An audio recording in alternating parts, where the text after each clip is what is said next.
Bonjour à tous. Dites-moi, est-ce que vous avez déjà été pris au dépourvu dans un projet? Vous pensiez que tout était sous contrôle, mais tout d'un coup, il y a un imprévu. Un retard, un problème de communication, un dépassement de budget. Ça vous est déjà arrivé? Non? Moi aussi. Et savez-vous pourquoi? Parce que vous n'aviez pas les bons outils pour anticiper et gérer ces imprévus. Aujourd'hui, nous allons parler des outils et techniques clés ici de PMBOK Guide et du guide Agile. Ces outils sont indispensables non seulement pour réussir votre certification PMP, mais surtout pour mieux piloter vos projets quotidiens. En d'autres termes, si vous cherchez à anticiper les imprévus, maîtriser les délais et les coûts ou gérer efficacement les parties prenantes, cette vidéo est pour vous. Je suis ici pour vous partager des outils concrets, simples, que vous pouvez utiliser dès maintenant dans vos projets.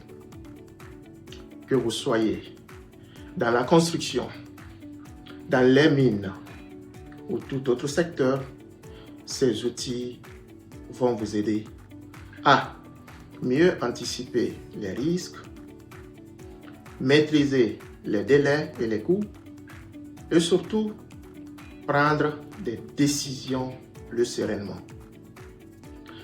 Alors, restez avec moi jusqu'à la fin, car je vais vous donner des exemples clairs et pratiques que vous pourrez appliquer immédiatement dans vos projets.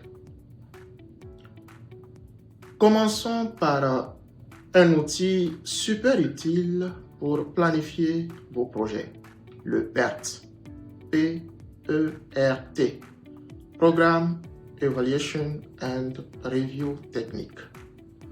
Le PERT est une méthode qui vous permet de mieux estimer la durée des tâches en prenant en compte 3 scénarios.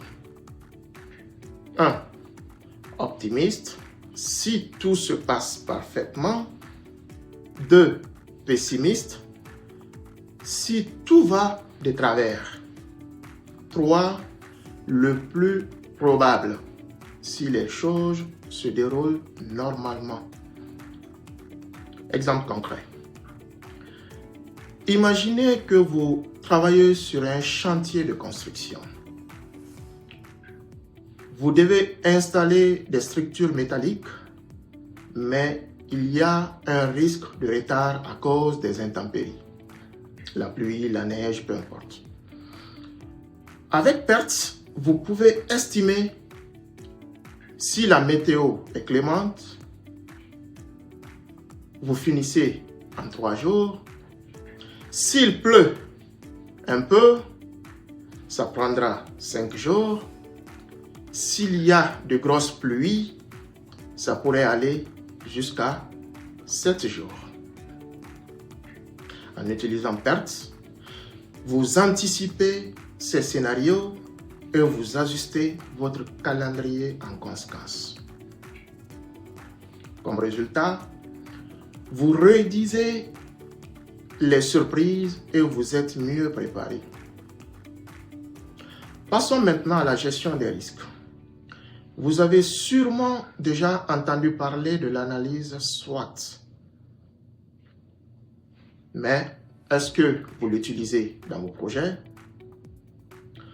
SWOT, ça signifie S pour Strengths et forces, W pour Weaknesses pour les faiblesses, O pour Opportunity pour les opportunités, T pour Threats, les menaces.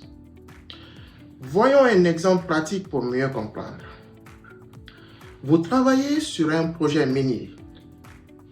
Comme les forces, nous avons souvent une équipe qui est très expérimentée.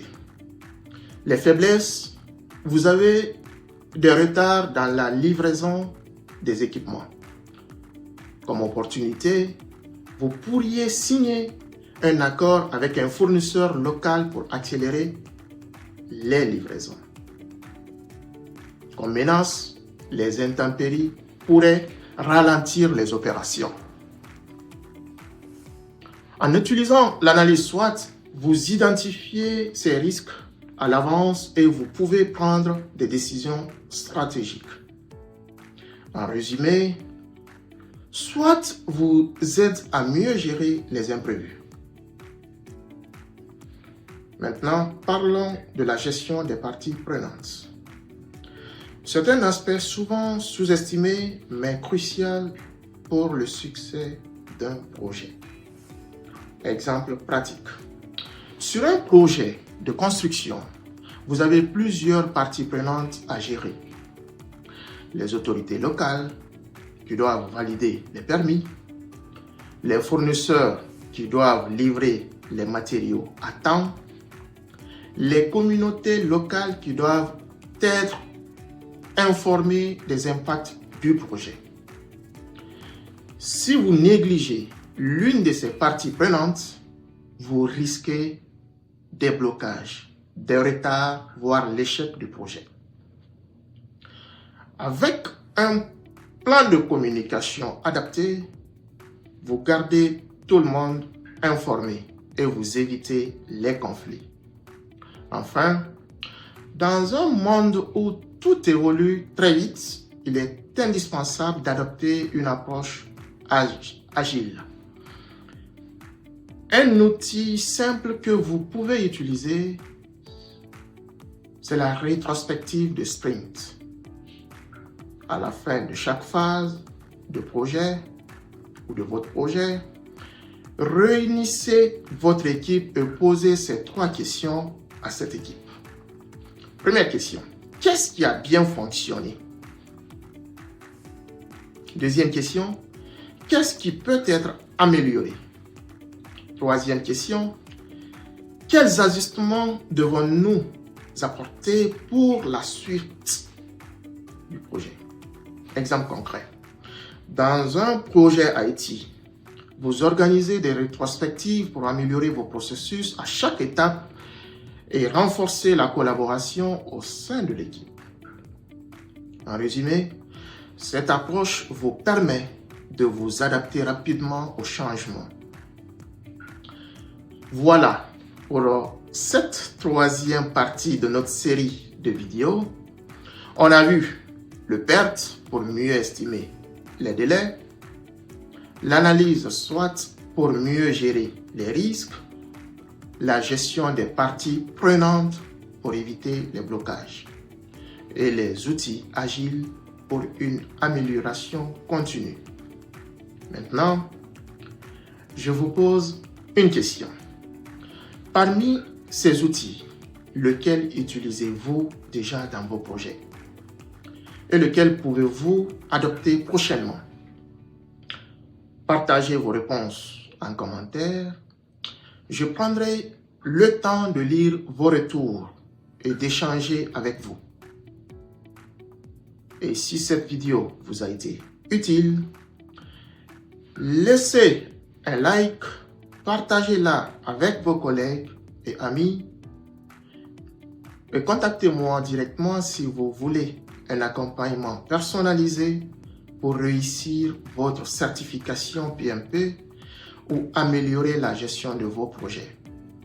À très bientôt pour la prochaine vidéo. Merci et bonne journée à tous.